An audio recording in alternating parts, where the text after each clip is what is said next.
Nous sommes dans le Yorkshire, au nord-est de l'Angleterre. C'est ici, dans la petite ville de Barnsley, que vit Sharon Parker.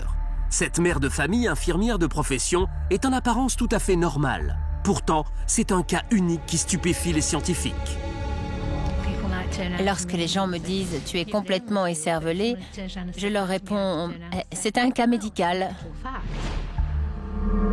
Car la réalité est là. Sharon n'a quasiment pas de cerveau. Le centre de sa boîte crânienne est un gigantesque trou noir. On veut comprendre comment une chose pareille est possible. Mais il y a plus surprenant. Cette femme aurait un coefficient intellectuel supérieur à la moyenne. Alors comment une chose pareille est-elle possible? Comment peut-elle vivre normalement avec le 10e d'un cerveau ordinaire? Des questions auxquelles Sharon elle-même souhaiterait avoir des réponses. C'est juste incroyable. Ça relève du miracle. C'est dans cette ancienne ville minière du nord-est de l'Angleterre que Sharon Parker a grandi. Aujourd'hui, elle est mariée et mère de 3 enfants. Mais malgré les apparences, ce n'est pas une femme comme les autres.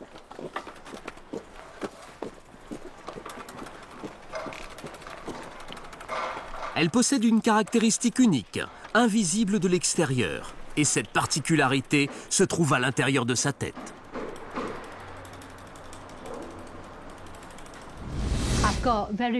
J'ai un énorme espace au centre de mon cerveau, dont la forme ressemble un peu à celle d'un papillon.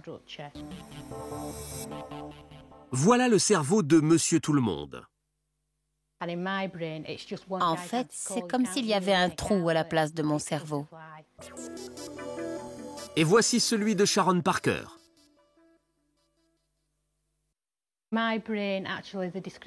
Les médecins disent que c'est comme du beurre qui aurait fondu sur une tartine et dont il ne resterait que les contours. Donc votre cerveau est sur les côtés. Oui. Et au milieu, c'est juste du liquide.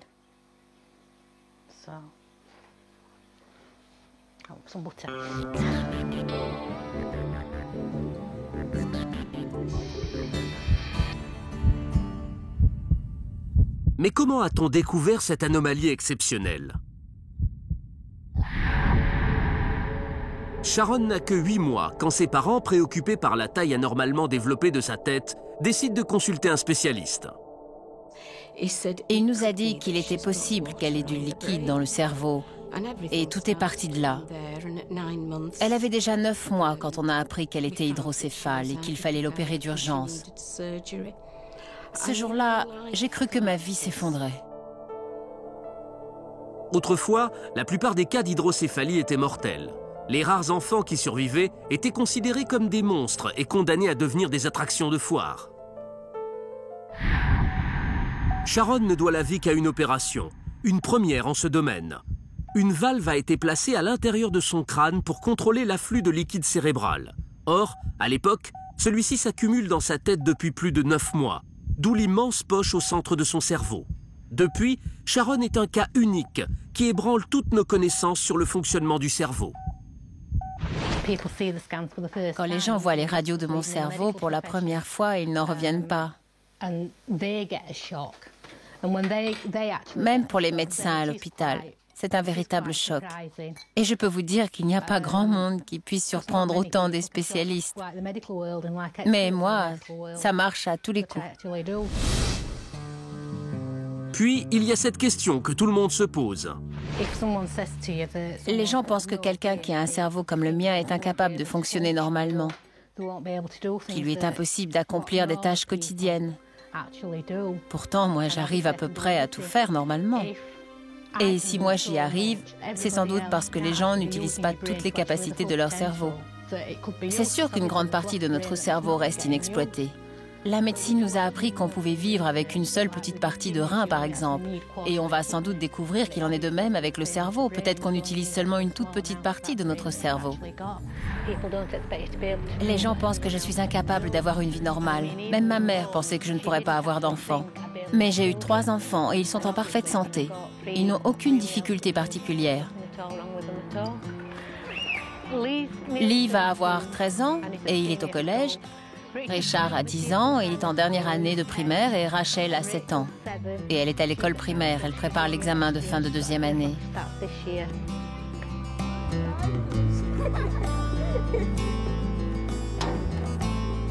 Ok, maintenant sur ton derrière.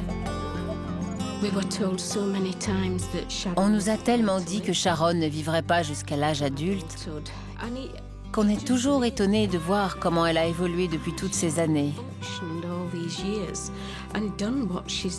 C'est presque incroyable de voir tout ce qu'elle a accompli. Pour moi, ça relève du miracle. Un miracle qu'on a tendance à oublier au quotidien. Chacun vit sa vie et Sharon la sienne. Pour nous, elle est devenue normale en quelque sorte. Si le cerveau de Sharon est unique, son cœur lui fonctionne comme le nôtre. Lorsqu'elle rencontre Dave il y a 15 ans, le coup de foudre est immédiat. Depuis, leur complémentarité va bien au-delà du couple. Dave dirige une petite entreprise de bâtiment.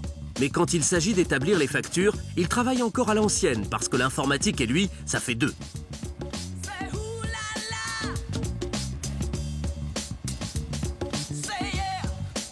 Pour la compta, c'est donc Sharon qui prend le relais. Elle n'a aucune difficulté à se servir d'un ordinateur.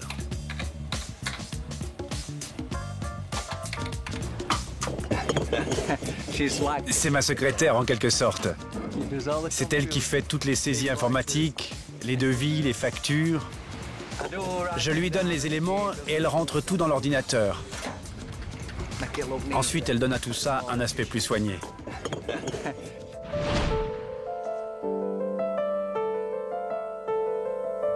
Pour toutes ces tâches, c'est donc Sharon la plus compétente. Mais est-ce pour autant une preuve d'intelligence ? Pour le savoir, nous lui avons fait passer un test afin d'évaluer son coefficient intellectuel et savoir où elle se situe vraiment par rapport au reste de la population.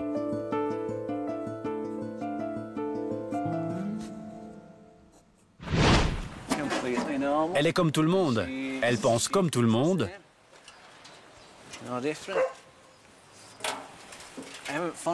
Pour moi, je ne lui trouve rien d'anormal, à part sa mauvaise organisation. Et vous pensez qu'elle est seule dans ce cas-là? Non, en fait, il y a plein de gens comme elle.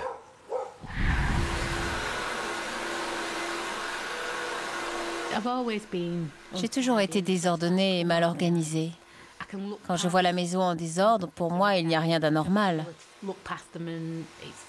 Je me suis toujours demandé si ça venait de mon cerveau.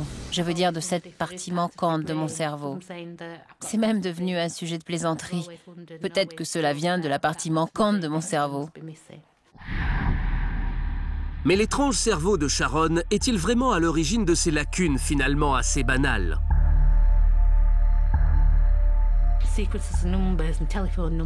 J'ai du mal à me souvenir d'une suite de chiffres ou des numéros de téléphone. En général, j'arrive à me rappeler d'une partie du numéro, mais passer 4 chiffres, j'ai vraiment beaucoup de mal. C'est même de pire en pire depuis l'arrivée des portables, dont les numéros sont à 10 chiffres. Ça, c'est vraiment l'horreur. Même quand je les note, je dois demander à la personne de répéter 2 ou 3 fois avant de parvenir à écrire le numéro en entier.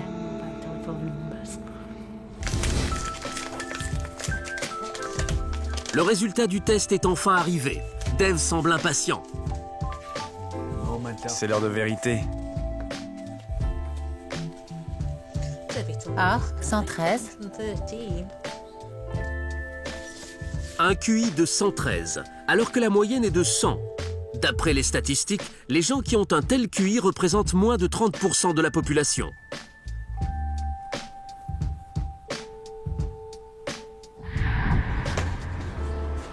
Alors comment cette femme, dont le cerveau représente moins d'un dixième d'un cerveau normal, a-t-elle pu s'adapter de la sorte et conserver toutes ses fonctions ?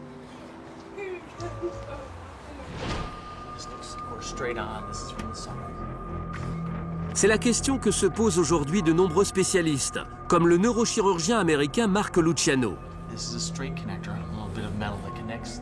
Pour lui, Sharon est un cas d'étude exceptionnel qui peut nous apprendre beaucoup sur les mystères du cerveau. Pour moi, Sharon est un sujet d'étude particulièrement intéressant. C'est un cas d'hydrocéphalie exceptionnel, car le cerveau semble s'être adapté pour fonctionner normalement. On veut comprendre comment le cerveau a pu s'adapter de la sorte. Il est 10h25. L'équipe du docteur Luciano a invité Sharon aux États-Unis pour tenter d'éclaircir ce mystère à l'aide des techniques les plus sophistiquées d'imagerie médicale. Mais c'est en famille qu'elle a décidé de faire le voyage. Merci beaucoup. Je crois qu'on ne pourra vraiment savoir tout ce qu'il y a à savoir sur mon cerveau que quand je serai morte, mais je n'ai pas l'intention de mourir demain. On m'a toujours dit que j'avais entre 10 et 15% d'un cerveau normal, un point c'est tout. Mais avec les nouvelles technologies en la matière, j'espère qu'ils pourront m'en dire un peu plus. Ce serait intéressant. Est-ce que mon cerveau est vraiment aussi réduit, ou bien y a-t-il autre chose?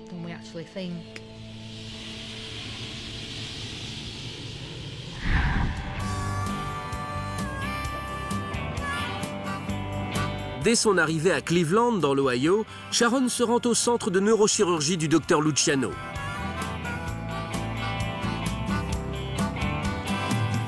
Le neurologue compte bien lui faire de véritables révélations sur le fonctionnement de son cerveau. Son équipe a mis au point une série de tests et d'examens sur mesure à l'occasion de sa visite. Le centre est équipé des dernières technologies de pointe en matière d'imagerie médicale. Bien, le premier examen que nous allons faire est ce qu'on appelle une électrophysiologie. On va vous placer des électrodes sur la tête et on va observer le temps que met chacune de vos impulsions pour arriver jusqu'à votre cortex. Ce qui est fascinant dans un cas comme le vôtre, c'est que votre cerveau semble fonctionner normalement malgré l'excès de liquide. On va donc essayer de comprendre comment il a pu s'adapter malgré ces énormes ventricules. Cet appareil d'imagerie à résonance magnétique permettra d'avoir des images extrêmement précises du cerveau de Sharon, car ce scanner n'a rien d'un scanner ordinaire. Cet appareil possède le balayage le plus rapide du monde. Il enregistre simultanément un très grand nombre d'images.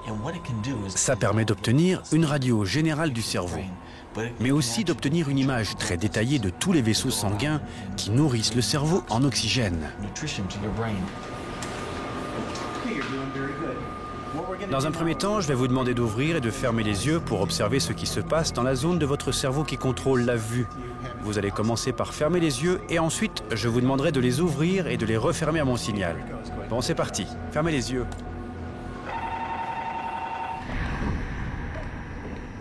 En tout, l'IRM va durer plus de 2 heures.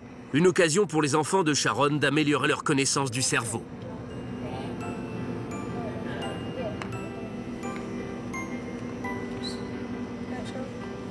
Mais pour l'équipe médicale, la tâche est plus complexe. Il faut obtenir l'image la plus détaillée possible du cerveau de Sharon.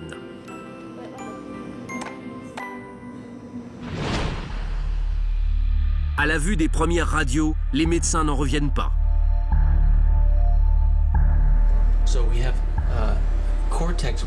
Votre cerveau mesure à peine 1 centimètre à cet endroit, vous voyez?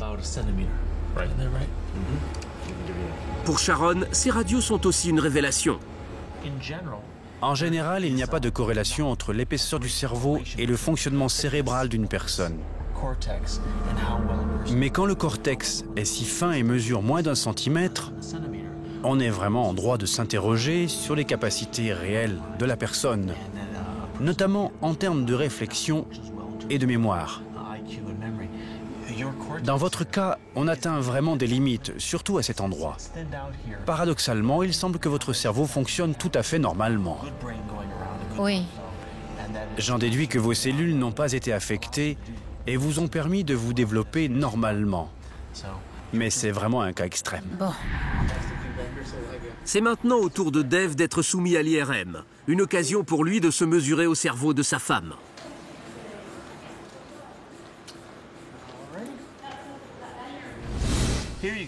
Vous pouvez voir ici le cerveau de David comme vous ne l'avez sans doute jamais vu. Ça, c'est l'image détaillée de son cerveau telle qu'elle ressort de l'IRM. Sur ces scanners, on peut même voir à l'intérieur. La surface d'un cerveau normal, comme celui de Dave, est constituée de circonvolutions, ces replis sinueux qui en augmentent le volume. Dans le cas de Sharon, la surface a été totalement aplatie par la compression avec la boîte crânienne. Et ce, particulièrement au niveau du lobe frontal, l'endroit auquel on attribue des fonctions vitales telles que la motricité, la mémoire, la parole et même le raisonnement. Quelle est la zone du cerveau qui concerne l'organisation? Vous savez, ce dont on se sert pour planifier les choses et pour s'y tenir. Vous voulez dire la faculté d'organisation? Oui, parce que je suis très très mal organisée. Ce sont donc les fonctions cognitives supérieures qui se trouvent dans la région frontale. C'est cette partie très aplatie où votre cortex est le plus fin. Ce serait donc dans cette zone-là. La mauvaise organisation est une chose, mais qu'en est-il des fonctions essentielles comme l'équilibre ou la coordination motrice? L'équipe du Dr Luciano doit tenter de savoir si une de ces fonctions a pu être affectée. Donc nous allons faire une analyse spectrale de son centre de gravité. Oui, ensuite je ferai l'analyse en direct. Ces électrodes vont permettre de détecter les zones actives de son cerveau pendant les différents exercices. Tirez la langue.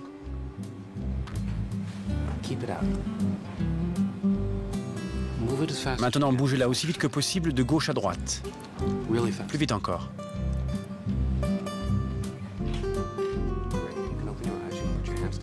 Test de motricité, de diction, tout y passe. Répétez après moi. Royal Ulster Constabulary. Royal Ulster Constabulary. Ok, j'ai moi-même eu pas mal de difficultés avec celle-là. C'est un neurologue irlandais qui me l'a apprise. Les 2 journées d'examen touchent maintenant à leur fin et les médecins doivent se rendre à l'évidence. Le cas de Sharon est vraiment exceptionnel. Rien, d'après les tests, ne la distingue d'un individu normal. Vous m'avez dit que parfois des gens essayent de vous rappeler quelque chose et que la mémoire vous revienne d'un seul coup. Oui, c'est ça. C'est ce qu'on retrouve dans les résultats. Il faut un certain temps pour que votre mémoire se mette en marche.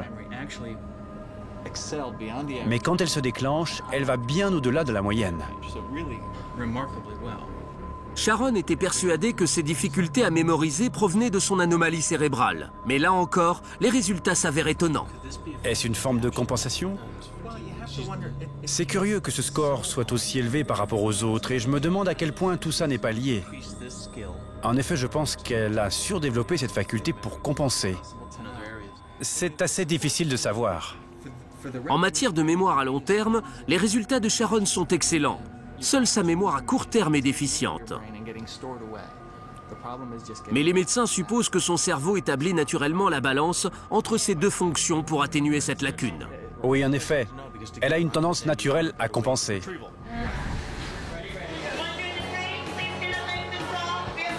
Après plus de 20 heures d'examen en tout genre, Sharon profite enfin de quelques moments de détente en famille.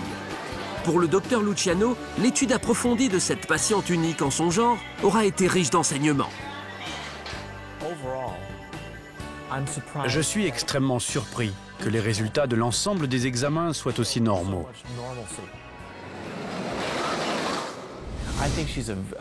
Pour moi, son cas démontre à quel point le cerveau humain est capable de s'adapter à des situations exceptionnelles.